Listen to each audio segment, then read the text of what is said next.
Assalamualaikum warahmatullahi wabarakatuh. Hai guys, saya Anissa Rahmatia Paloa dengan NIM D03421001 dari Prodi Akuntansi semester 4. Nah, pada video kali ini saya akan membahas aspek manajemen dan sumber daya manusia. Nah, kalian tahu nggak sih apa itu analisis manajemen dan sumber daya manusia? Nah, pelaksanaan pembangunan bisnis harus direncanakan dengan baik supaya tidak terjadi hal-hal yang dapat menghambat pembangunan. Penyelesaian pembangunan bisnis yang tidak sesuai dengan jadwal akan menyebabkan pembengkakan biaya dan dapat menyebabkan gangguan pada pemasaran karena gagalnya pencapaian target waktu berproduksi. Kegiatan perencanaan pembangunan bisnis juga berkaitan dengan kesiapan tenaga kerja.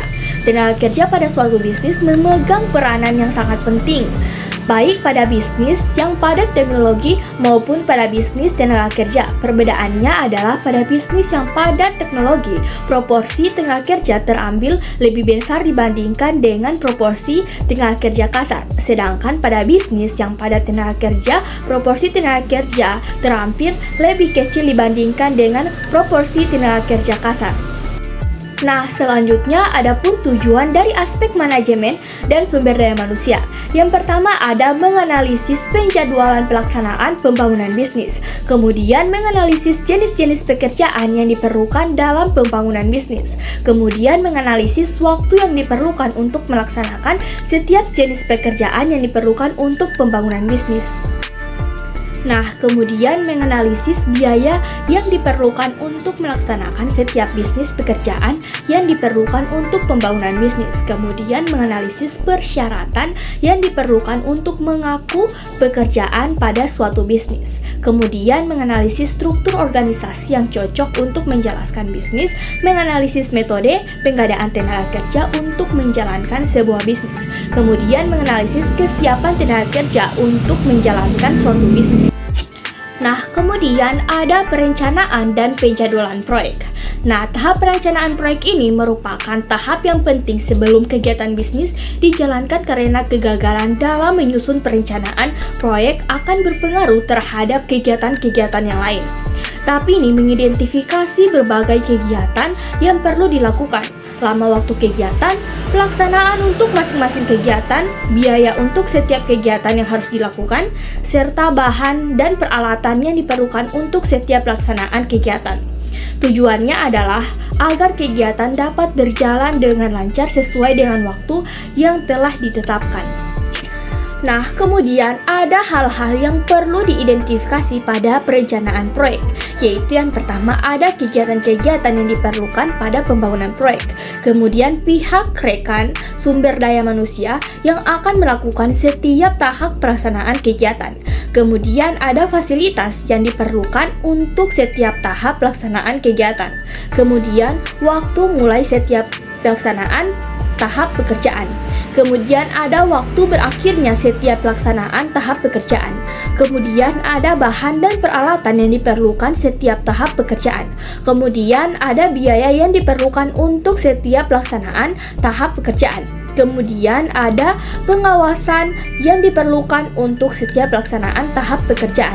Selanjutnya ada usaha-usaha yang harus dilakukan untuk melakukan perbaikan jika terdapat ketidaksesuaian antara rencana dengan pelaksanaan pada setiap tahap pelaksanaan pembangunan.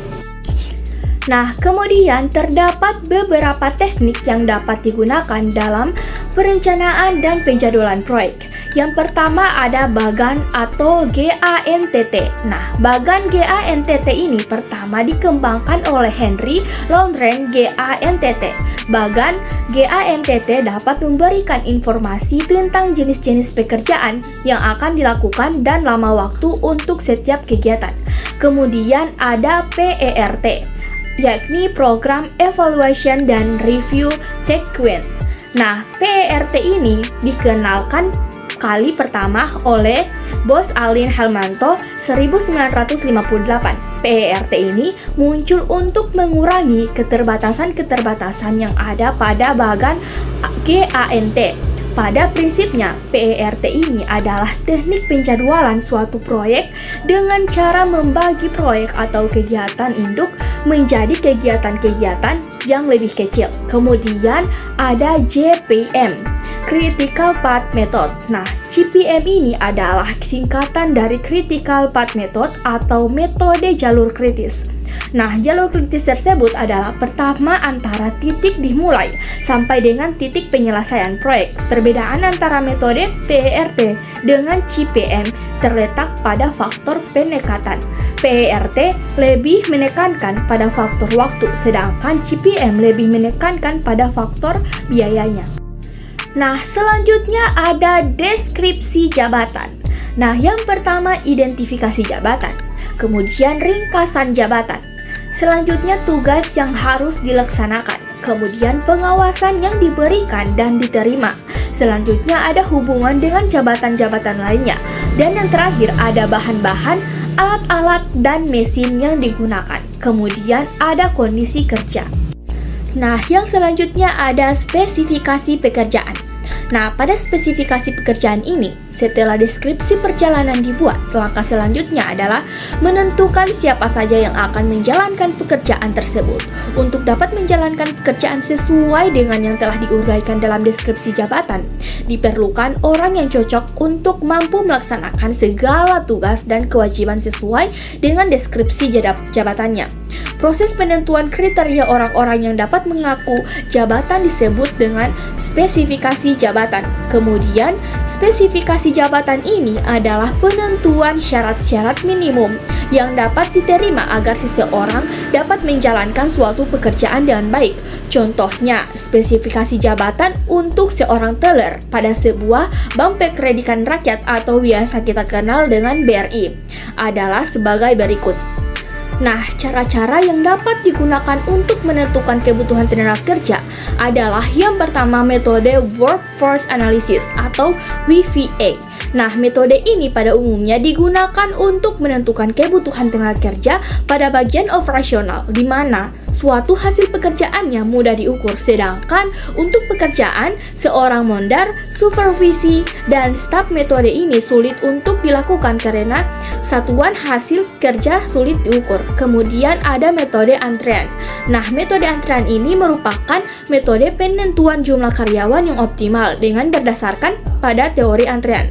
Dasar pemikiran teori ini adalah jika jumlah karyawan terlalu banyak, maka akan terjadi pengangguran karyawan sehingga akan menimbulkan pemborosan.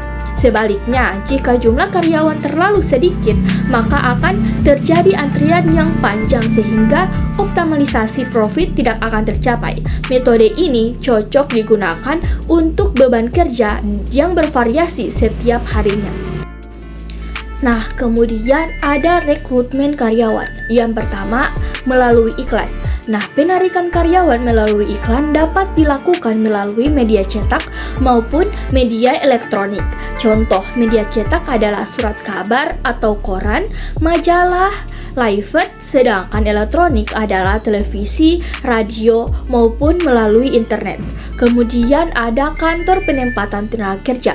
Kantor penempatan tenaga kerja ini dapat merupakan kantor penempatan tenaga kerja pemerintah, Departemen Tenaga Kerja atau disebut Depnaker, maupun kantor penempatan tenaga kerja swasta. Kemudian ada rekomendasi dari karyawan yang sedang bekerja. Cara ini dilakukan dengan cara karyawan yang sudah bekerja memberikan rekomendasi kepada perusahaan untuk dapat bekerja pada perusahaan tersebut. Kelebihan metode ini adalah tingkat kepercayaan yang tinggi karena sebelum memberikan rekomendasi. Kemudian ada lembaga pendidikan.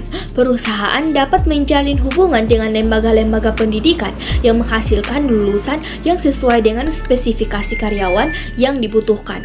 Pada umumnya, metode ini dilakukan untuk merekrut tenaga kerja kembali. Kemudian ada lamaran yang masuk secara kebetulan. Meskipun perusahaan belum atau tidak membuka lowongan pekerjaan secara terbuka, seringkali ada lamaran pekerjaan yang masuk ke perusahaan.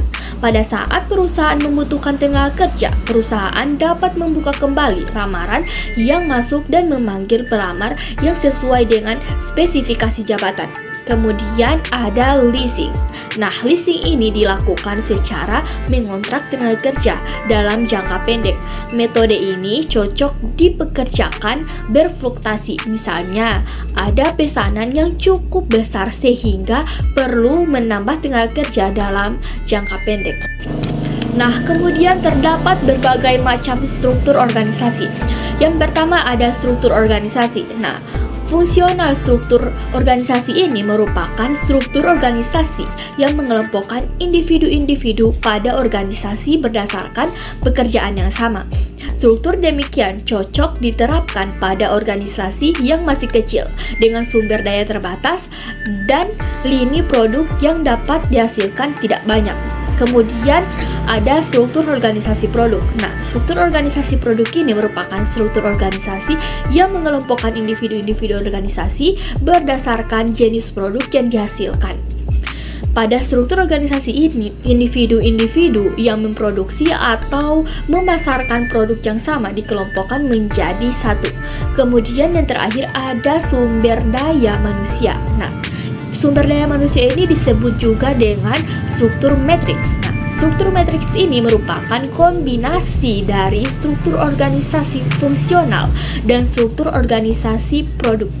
Nah, pada struktur organisasi ini, seseorang dalam organisasi memiliki dua posisi, baik posisi pada fungsi maupun posisi pada produk yang menghasilkan atau dipasarkan. Nah, struktur organisasi matriks ini cocok untuk organisasi yang kompleks.